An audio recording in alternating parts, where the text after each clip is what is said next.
Action figure reboots.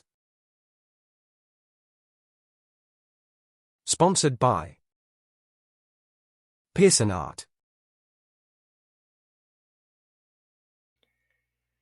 Hello, and welcome back. Today we're looking at an EMCE Phantom of the Opera that was released in 2013 as part of a lineup of Universal monster figures. I originally got this figure because I wanted the suit. I used that on a Dracula that I put together a few episodes back. But then I thought, here it is, Halloween's coming up, and the Phantom has nothing to wear. Also, I'm a huge fan of this movie.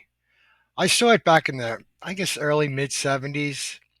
Channel 13 showed it, which was our PBS. So since it was on PBS, there were no commercials and it wasn't edited or anything. So it was kind of like having cable. So I just call that BC, before cable. Also, 2025 will be the 100th anniversary of this movie. So this seemed like the perfect time to put together a Phantom. I always thought this was a really good head sculpt. So for this reboot, I'm just going to use the head. I always thought the makeup design for this character was so boss. And I think it still holds up today.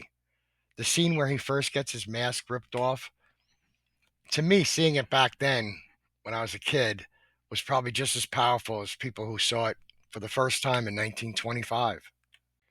And that's in no small part due to the person who created it, the late great Lon Chaney, the man of 1,000 faces. I always thought it was a shame that he wasn't included in AHI's monster lineup. After all, the Phantom of the Opera was a Universal picture too. And I think he would have been a much better addition than the Mummy. I don't know, I never really got this character. As a monster, I mean. I don't know. He's slow, lumbering. I mean, look at this picture. He's got his arm in a sling. And the figure itself had a sling and blood. He looks like he's the victim of a horrible accident. Is he coming after you or is he trying to get help? I'm not trying to disparage any Mummy fans out there. This is just my opinion. Your mileage may vary. Also, the heads that AHI used for their monster figures were all based on the Aurora model kits. And there was a Phantom of the Opera model kit too. But that head was based on the makeup design that James Cagney used when he played Lon Chaney in the 1957 film Man of 1,000 Faces. There were a few subtle differences. There might be some copyright issues with the makeup. I'm really not sure. But I don't know. I would have taken that head. Anyone would have been better than none. But as I said earlier, I really like this head sculpt. So with that being said, let's begin. So all right, we have the head. And there's really nothing I want to do to this. I did modify it a bit, and this is what I came up with. As you can see, I really didn't do much at all.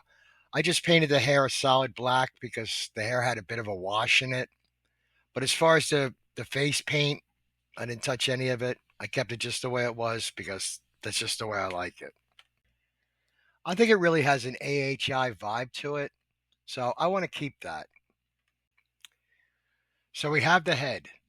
Now we need a suit. But which one? I thought about that too. Obviously, I couldn't use the original suit. I already had the head.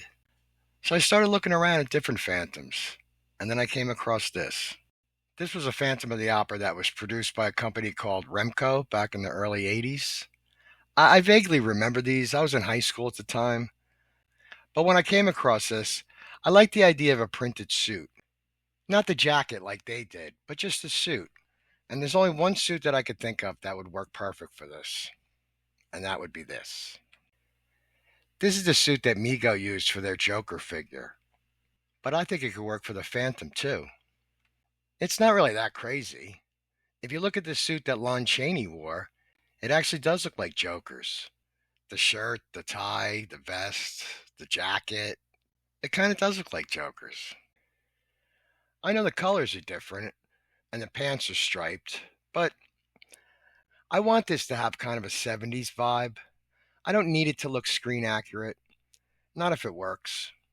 Now, you could dye this suit like a light gray. The graphics would still stay there, and it would mute a lot of the colors. But I really didn't want to take a chance on that. I didn't know how that would work out. And this is a vintage Joker suit, and it is in good shape. I really don't want to take a chance on ruining it. And who knows? Somebody might reboot this back into a Joker one day. So, okay, that's the head and the suit. For the body, I'm just going to go with the Mego Type 1. I think the suit works best on this body. Now let's talk about the cape. You could go with the Charlie Flat Dracula cape, but I've already used this twice before and I don't have it anymore. And it really wouldn't work right for this. What Lon Chaney wore was an opera cape, but he had it special made so there were armholes cut out of them. Pretty ingenious, actually. When he wanted to use the cape as a cape, he could do that. When he wanted to use his arms to emote, it was a silent movie after all. He had that option as well. Very clever. So you could give him a jacket and a separate cape with armholes cut out. That's one way to go. But instead, I'm going to make mine just one piece. And for that, I'm going to go with this Colonial Times coat. CTVT made it for their George Washington figure. Of course it has to be modified. I'm going to get rid of all the accoutrements, the buttons, pockets, etc. I think the cape and the suit jacket would work better as one piece. I think the less layers, the better. It's less constricting, in this scale anyway. And for the tie around the collar, I'm going to go with this embroidery thread.